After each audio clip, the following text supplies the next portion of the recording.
Dapat memastikan bahwa tampilan UI kita disukai oleh pengunjung, maka kita perlu mengetahui karakteristik user interface yang baik nih ya. Jadi apa aja sih? Yang pertama, karakteristik harus jelas dan ringkas ya. User interface website yang bagus haruslah jelas. Namun, kita juga harus membuat desain yang ringkas ya. Jika kita terlalu panjang membuat definisi atau penjelasan sampai berbentuk paragraf, maka website kita akan terlihat berantakan. Pengunjung juga akan menghabiskan waktu hanya untuk membaca deskripsi ya dalam website itu. Sebisa mungkin buatlah penjelasan yang ringkas dan tidak terlalu panjang. Coba perhatikan perbandingan tampilan website di bawah ini ya. Nah, di sebelah kiri ini ada tampilan website yang produk juga, tapi sederhana.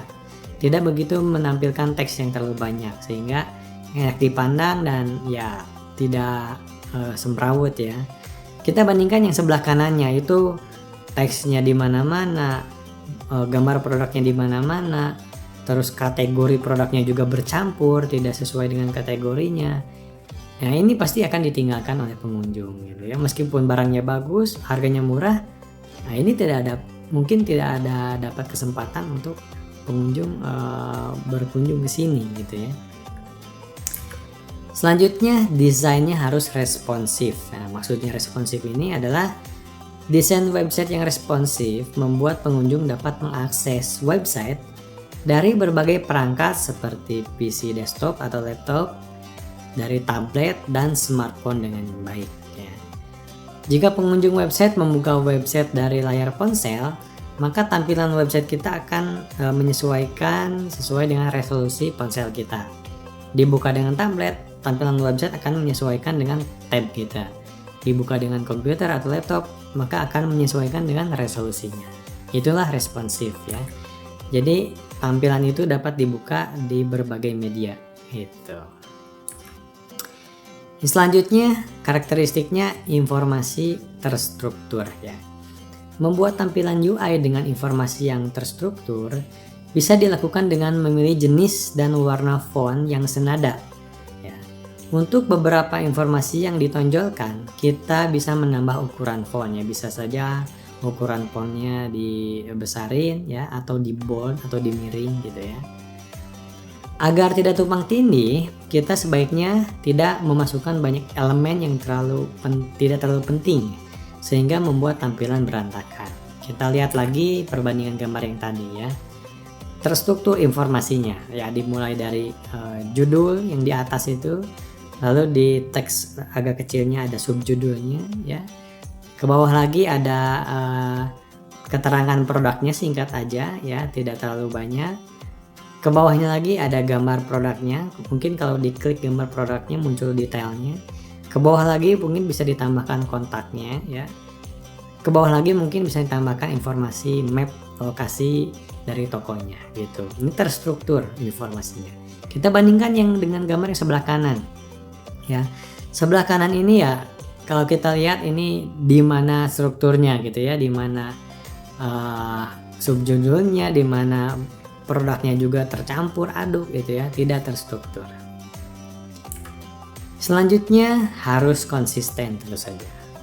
Konsistensi pada desain interface akan memudahkan pengguna memahami tampilan website kita. Nah, pengguna bisa mempelajari fungsi-fungsi tombol, icon, maupun tabs yang ada pada website kita atau aplikasi kita. Apabila desain tampilan website kita tidak konsisten, pengguna harus mempelajari fungsi-fungsi tersebut dari awal ya. Beberapa halaman yang terdapat pada website atau aplikasi sebisa mungkin memiliki desain yang tidak terlalu berbeda ya. Jadi kita pernah bahas di mata pelajaran desain mungkin ya. Jadi desainnya harus konsisten dari halaman awal sampai halaman akhir. Warna backgroundnya, style fontnya, bentuk tombolnya, bentuk hurufnya, dekorasinya, itu harus menunjukkan konsistensi ya. Contohnya di gambar ini mungkin ya, misalnya navy, abu tua ya, hitam gitu ya, pokoknya gelap ya, dark. Jika tidak, informasi pada tampilan aplikasi atau website sulit dibaca oleh pengguna. Kita dapat bayangkan kalau backgroundnya putih, teksnya berwarna abu muda, itu akan sulit dibaca ya, itu warnanya tidak kontras. Nah, contohnya dari tampilan ini ya, ini warnanya backgroundnya hijau tua dengan fontnya berwarna gold dan putih. Ini jelas sangat kontras dan keterbacaannya cukup jelas. Kita lihat lagi contoh yang kedua, ini juga tampilan UI, mungkin aplikasi e-commerce untuk pemesanan kopi ya. Di sini menggunakan tema dark ya, gelap dengan font yang cerah gitu. Ini keterbacaannya bagus banget. Selanjutnya, karakteristiknya harus intuitif ya. Tampilan desain UI dikatakan baik jika desain tersebut intuitif.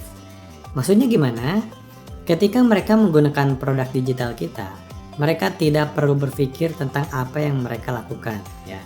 Itulah mengapa seorang desainer harus memikirkan bagaimana pengguna berinteraksi dengan produk kita dan meminimalkan waktu yang dibutuhkan untuk menggunakan produk.